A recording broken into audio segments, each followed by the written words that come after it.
오늘 봉독한 말씀을 가지고 주님의 옷자락 이런 제목으로 말씀을 생각하고자 합니다.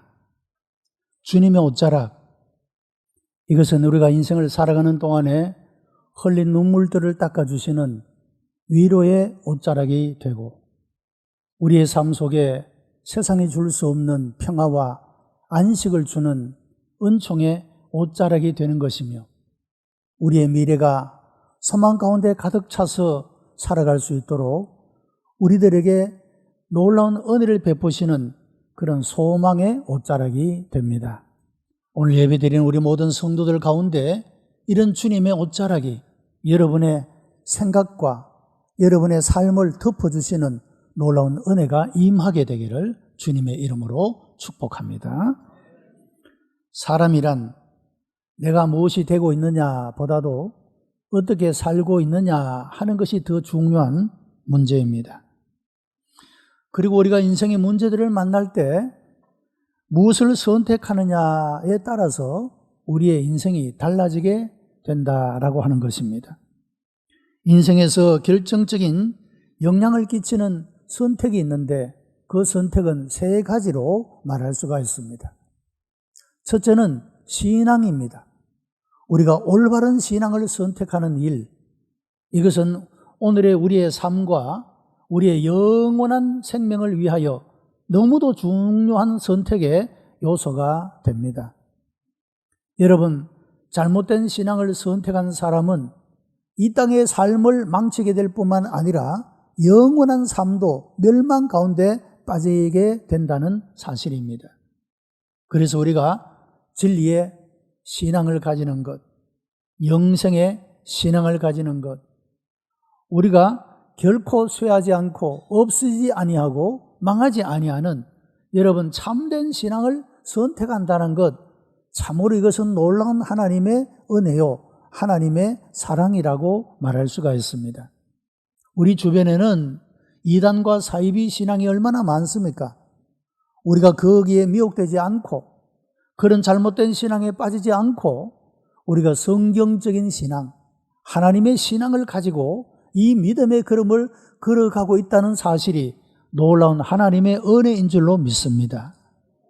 하나님이 우리를 그렇게 택하셨고 우리로 하여금 그런 믿음의 걸음을 걸어가도록 하나님이 인도해 주셨기 때문에 우리가 그런 미혹에 빠지지 않고 잘못된 신앙에 빠지지 않고 이 믿음의 걸음을 걸어갈 수 있게 되었다라고 하는 것입니다. 신앙은 이 땅에서의 삶의 질을 결정할 뿐만 아니라 무덤 건너편에 영원에서의 삶까지도 결정하는 것이기 때문에 신앙의 선택, 올바른 신앙의 선택은 대단히 중요하다라고 말할 수가 있는 것입니다. 여러분, 우리가 살아가고 있는 이 세상 속에는 하나님에 대하여, 이런 신앙에 대하여 굉장히 부정적인 생각을 가지고 있는 사람들도 많이 있습니다. 한 국회의원이 2002년 9월에 실린 글에서, 그리고 2003년 11월 18일자 인터뷰 기자에서 홈페이지에 이런 글을 실었습니다. 설교는 대중을 무지와 미몽 속에 묶어놓는다. 정신적인 안정, 장기간 지속하든 단기간에 마취시키든 그것을 주는 대가로 헌금을 받는다. 여러분, 성도들이 드리는 신앙의 생활과 헌금의 생활을 이와 같이 폄훼하고 있는, 그것이 아무런 가치도 없는 그냥 종교라는 아편에 마취가 되어서 장기간이든 단기간이든 마취가 되어서 그 대가로 헌금을 받는다. 얼마나 하나님의 진리의 말씀을 폄훼하고 왜곡시키는 그런 말이 아니겠습니까? 이런 사람이 지금 유명한 정치인으로 지금도 활동하고 있는 이런 모습을 보면 우리 대한민국이 얼마나 위험 가운데 놓여 있는가 하는 사실을 우리가 깨닫게 된다라고 하는 것입니다.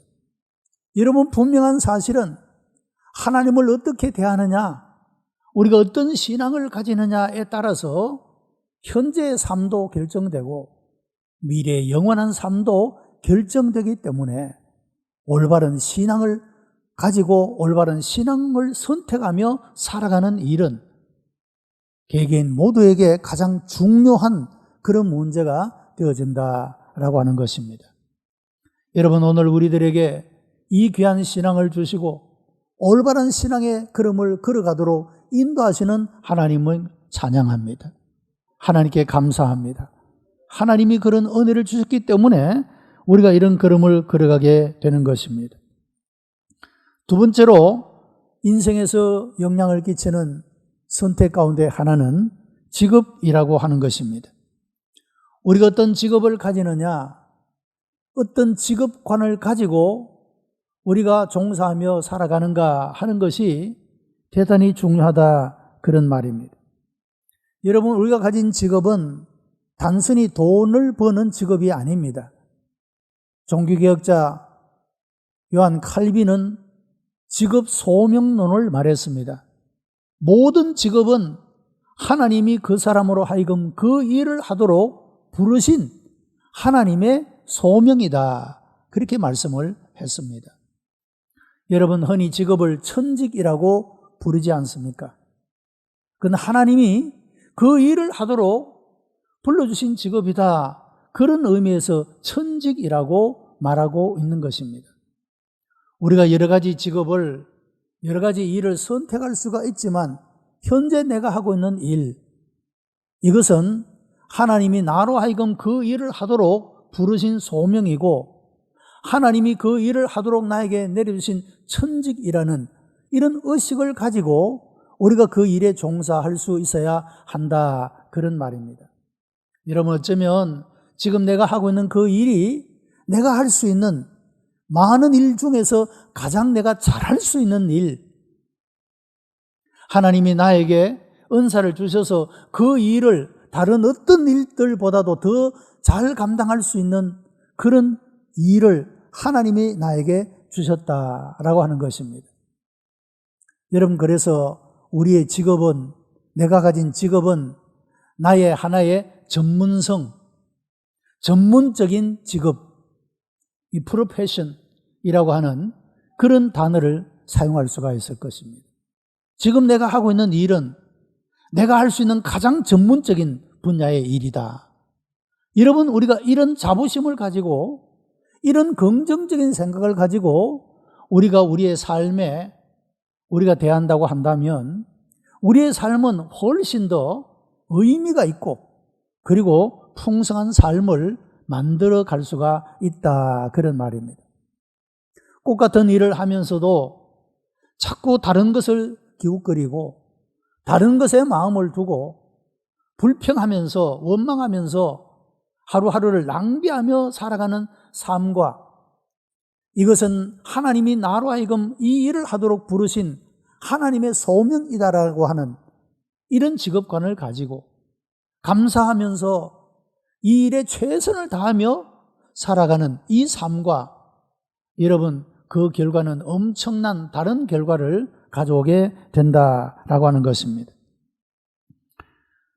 잘못된 직업이나 잘못된 직업과는 그런 의미에서 불행한 일이라 말할 수가 있을 것이고, 우리가 올바른 직업관을 가지고 살아가는 일은 우리의 삶을 참 풍성하게 아름답게 하는 일이라고 말할 수가 있습니다.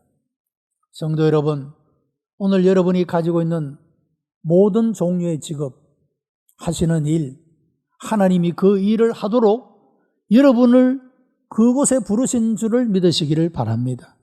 그래서 감사함으로 감당할 때, 여러분, 하나님은 그 일을 감당하기에 부족함이 없도록 건강도 주실 것이고 지혜도 주실 것이고 능력도 주실 것이고 필요한 모든 것들로 채워주실 줄로 믿습니다. 어떤 사람, 하나님이 나로 하여금 이 일을 하도록 부르셨다라고 믿는 그 사람에게는 이와 같은 하나님의 은총으로 채워주신다라고 하는 사실입니다. 세 번째, 우리 인생에 결정적인 영향을 주는 요소 가운데 하나는 결혼이라고 하는 것입니다. 결혼은 가장 친밀하고 오랜 인생의 동반자를 만나는 것입니다. 그러므로 어떤 배우자를 만나느냐 하는 것도 대단히 중요한 문제가 되는 것입니다. 여러분, 요즘에는 이혼하는 가정들이 참 많이 늘어납니다. 안타까운 일이죠. 다 사연들이 있습니다. 그럴 수밖에 없는 이유들이 있습니다. 여러분, 그런데 그렇지 않고 그냥 실정이 나서 그렇게 바꾸는 사람도 있지 않습니까? 그러나 사실은 바꿔봐도 거기서 거기입니다. 별다른 게 별로 없죠. 우리가 건전한 가정을, 건강하게 가정을 지켜내는 일, 참 조금 어려움이 있고 힘든 일이 있어도 그 가정을 끝까지 지켜내는 일, 참 아름다운 일입니다. 그리고 그 사람의 삶이 위대하다, 그렇게 말할 수가 있다라고 하는 것입니다. 인간은 모두 장점과 단점을 가진 존재입니다. 중요한 것은 자신이 처한 상황을 어떻게 지혜롭게 처신하며 살아갈 수 있는가 하는 문제일 것입니다. 단점만 바라보기 시작하면 평생 그 단점 때문에 비난하고 괴로워하고 힘들어할 수밖에 없습니다.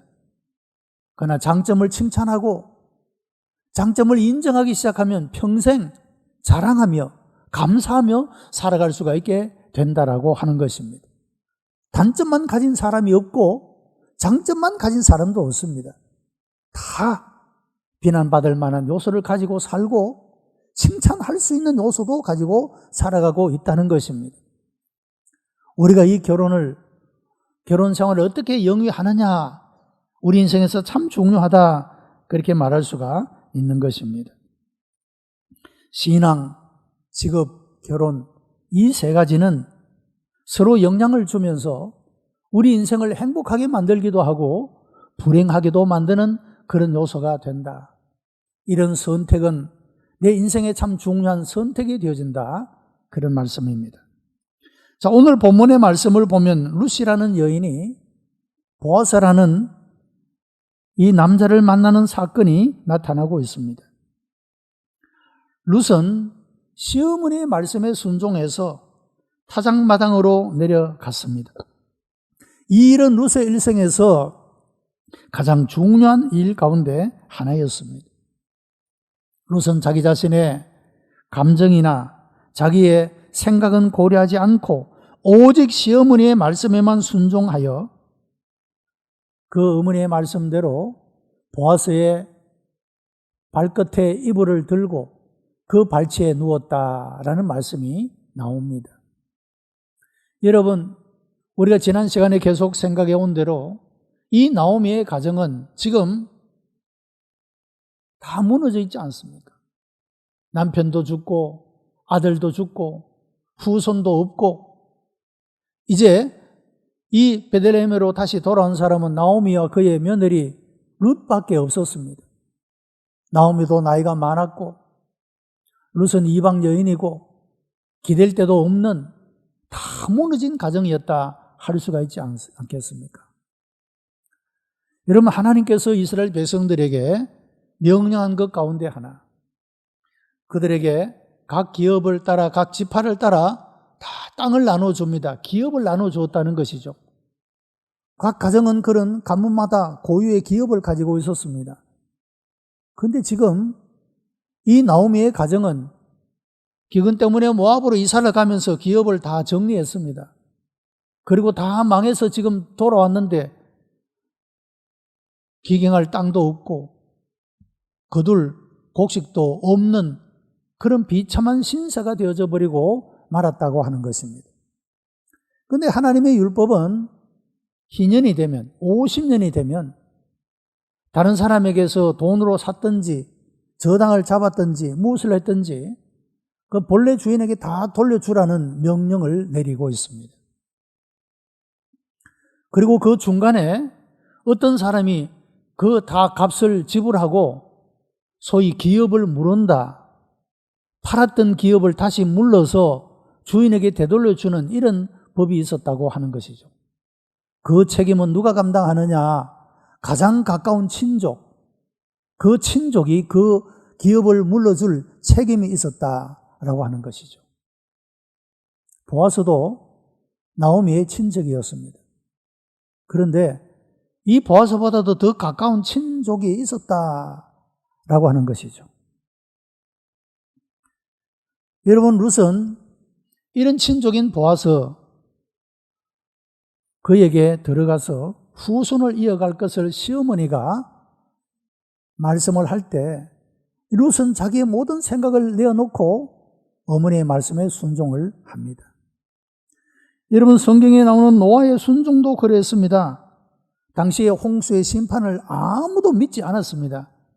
그러나 노아는 다른 사람들에게서 아주 정신이 돌아버린 사람이라는 이런 비난을 받으면서도 방주를 짓는 일을 계속했습니다.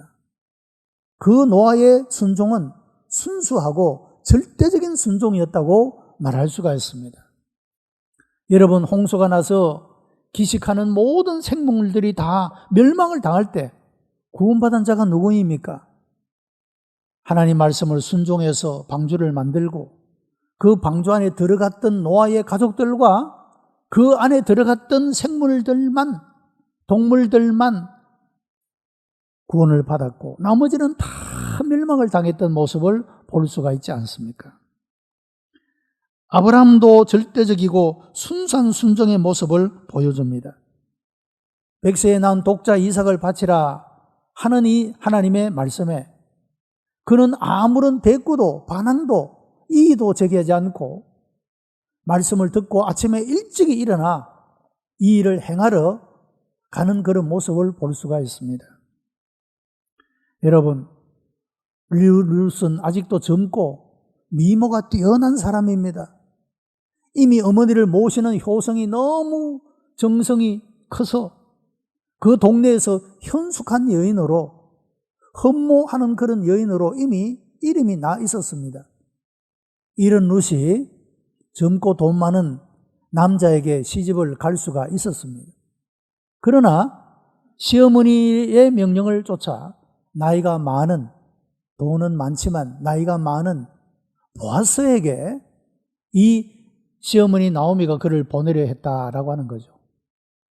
그것은 바로 무너진 가정을 일으키고 그 멸망해 버린 그 가문을 일으키는 기업 무르는 이 일을 위하여 시어머니가 그런 명령을 내렸고 룻은 기꺼이 순수하고 절대적으로 그 말씀에 순종해서 이 일을 행하고 있는 그런 모습을 볼 수가 있다라고 하는 것입니다.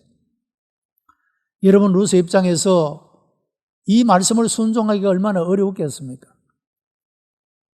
하루 이틀 일정한 기간 안에 살아가는 삶이 아니라 평생을 함께 살아가야 하니까요. 어떤 여행사에서 그룹 투어를 했습니다. 12일 동안 18명이 함께 여행을 했는데 참가자들은 서로를 알지 못한 채 함께 했습니다. 첫날 비행기 안에서부터 좌석 문제로 시비가 붙었습니다. 다투었습니다. 두 사람이 아주 서로를 맹대하고 원수같이 여기고 분위기를 아주 좋지 않게 만들었습니다. 두 사람은 10일 동안 내내 다른 사람들을 힘들게 하고 조화를 이루지 못했습니다. 같은 비행기를 타고 같은 차를 타고 같은 식당에서 밥을 먹고 같은 호텔에서 잠을 자고 했습니다. 10일 동안이니까 견딜 수가 있었지. 만약에 그 이상이었다면 무슨 일이 일어날지 몰랐을 것입니다. 여러분, 결혼은 평생을 함께하는 그런 인생 여행의 동반자가 아닙니까? 룻이 이런 선택을 함에 있어서 자기의 생각대로 자기가 원하는 대로 하는 것이 아니라 오직 시어머니의 말에 순종해서 선택을 하고 있다. 참으로 아름다운 모습이라고 말할 수가 있다라고 하는 것입니다. 룻은 인간적인 모든 조건을 포기하고 율법의 말씀대로 보아스를 선택합니다. 그리고 이 룻은 보아스에게 이런 말을 합니다. 당신의 옷자락으로 나를 덮으소서. 이 보아스는 그의 발치에 있는 이 여인에게 따라 안심하라 그렇게 말합니다. 나보다 더 가까운 친족이 있으니 그가 기업을 물으면 좋거니와 만약에 그가 기업 물을 책임을 다하지 아니하면 그 다음 순서가 나이니까 그때 내가 이 책임을 다하겠다라고 그렇게 대답을 합니다. 여러분, 룻이 요청했던 당신의 옷자락으로 나를 덮으소서, 이것이 오늘 우리들에게 주는 의미는 무엇입니까? 주님의 그 옷자락으로 나를 덮으소서 하는 우리의 호소가 담겨져 있는 그런 요청이라고 말할 수가 있습니다. 여러분, 주님의 옷자락이 내 인생을 덮을 때 우리가 이 세상에서 서럽게 흘린 눈물들을 주님은 닦아주실 것이고, 우리로 하여금 절망 가운데 가정도 무너지고 가문도 파괴되어져 있는 이런 비참한 상황 가운데서 주님의 그 옷자락은 우리들에게 소망을 주고 기쁨을 주는 그런 은총의 옷자락으로 역사할 것이기 때문입니다. 우리 모두가 이 룻이 보아스에게 당신의 옷자락으로 나를 덮으소서 요청했던 것처럼 오늘 예배드리는 우리 모든 성도들이 주님을 향하여 주님의 그 은총의 옷자락으로 나를 덮어주소서, 내 눈물을 닦아주시고 내 인생의 묵은 짐들을 벗겨주시고 나로 하여금 미래에 소망 있게 하여 주소서 기도하고 나아가는 성도들이 되시기를 바랍니다. 룻이 선택한 보아스는 인애를 베풀 줄 아는 사람이었습니다. 히브리어의 헤세드라는 말은 인애라는 말입니다. 구약 성경에서 중요한 단어 중에 하나입니다. 인애는 공공에 처한 약한 자를 강한 자가 자발적으로 사랑하는 것을 의미하고 있습니다. 보아스는 룻과 나오미에게 사랑을 베풀 책임은 없었습니다. 자기보다 더 가까운 기업물을 책임 있는 사람이 있었기 때문입니다. 그럼에도 불구하고 이 보아스는 그들에게 인애를 베풀었다라고 하는 것입니다. 또한 보아스는 희생적인 사람입니다. 기업을 모른다고 하는 것은 자기 재산의 손해를 본다는 것입니다. 자기 돈으로 빼앗겼던 없었던 기업을 도로 사지만 그것이 자기의 소유가 되는 것이 아니라 본래의 주인인 나오미에게 돌아가게 되는 것입니다. 그러니까 물질적으로, 금전적으로 자기가 손해보는 그런 일이라고 할 수 있지 않겠습니까? 보아스는 기꺼이 나오미의 가문을 위해 대신 값을 지불한 희생적인 사람이었음을 볼 수가 있습니다. 또한 이 보아스는 고미한 인품의 소유자입니다. 밤이 늦은 시간 타작마당은 엄밀한 장소입니다. 주위에는 아무도 없습니다. 한 젊고 아름다운 여인이 자기의 발치에 누워 있습니다. 그런데 여러분, 보아스의 처신은 놀랍습니다. 내 딸아 두려워 말라. 내가 원하는 대로 하겠지만 질서가 있어야 한다. 나보다 더 가까운 친족을 만나고 결정을 하자. 그렇게 말합니다. 보아스는 인간의 정욕대로 행동하지 않았습니다. 고매한 인격의 소유자임을 보여주고 있다는 것이죠. 자기보다 가까운 친족이 그 책임을 다하지 아니하면 그때 내가 하겠다라고 그렇게 대답하고 있다는 것입니다. 여러분, 보아스의 이런 모습은 바로 예수 그리스도의 그런 모습을 우리들에게 보여주고 있다는 것입니다. 주님은 우리를 위하여 사랑을 베풀며 우리를 위하여 희생하셨으며 그 자신이 모든 것들을 희생하여 우리를 구원해 주신 그런 분이십니다. 세상 끝날까지 함께 하시고 보호하시고 인도하시겠다고 약속을 하셨습니다. 룻은 그런 보아스를 알았기 때문에 당신의 옷자락으로 나를 덮으소서라고 말씀하고 있는 것입니다. 이 말은 여호와의 날개로 나를 덮으소서, 그런 의미를 담고 있습니다. 사랑하는 성도 여러분, 우리의 진정한 안식과 평안은 우리가 주님의 날개 아래에 있을 때 우리가 그것을 얻게 되는 줄로 믿습니다. 세상적인 방법으로 우리가 아무리 애쓰고 힘써도 진정한 평화와 안식은 찾아올 수가 없습니다. 오늘도 하나님을 예배하며 주님의 날개 아래 거하기를 원하고 주님의 은총의 옷자락으로 덮여지기를 원하는 여러분 모두에게 주의 성령께서 임재하시고 충만하게 우리 가운데 역사하여 주심으로 하나님의 은총이, 주님의 은총의 옷자락이 우리의 영혼 가운데, 우리의 육체의 모든 삶 가운데 덮여지는 은혜가 있게 되기를 축복합니다. 우리의 옷자락은 누구이며 무엇입니까? 돈도 권세도 명예도 아닙니다. 우리를 진정으로 덮어주고 보호해줄 진정한 우리의 신랑은 예수 그리스도라고 하는 사실입니다. 주님의 옷자락 밑에서 주님이 주시는 평화와 안식과 새 힘을 가지고 새로운 소망 가운데 여러분 인생의 삶을 힘차게 살아가는 그런 우리 복된 성도가 다 되시기를 주님의 이름으로 축복합니다. 기도하십시다. 은혜가 풍성한 하나님, 감사와 찬송과 영광을 하나님께 올려드립니다. 우리를 사랑하시어 독생자를 보내시고 우리를 위하여 십자가의 희생을 통하여 우리에게 구원의 놀라운 은혜를 주심을 감사합니다. 영원한 생명뿐만 아니라 우리가 이 땅에서 살아가는 동안에 우리와 함께 계시고 세상이 끝날까지 내가 내 손을 놓지 않고 붙잡으시며 함께 해주시니 감사하옵나이다. 아버지 하나님, 현재와 미래의 이런 믿음을 가지고 이 하나님의 은총 안에 살아가는 하나님의 백성들이 다 되게 역사해 주시옵소서. 구주 예수 그리스도의 이름으로 기도드리옵나이다. 아멘.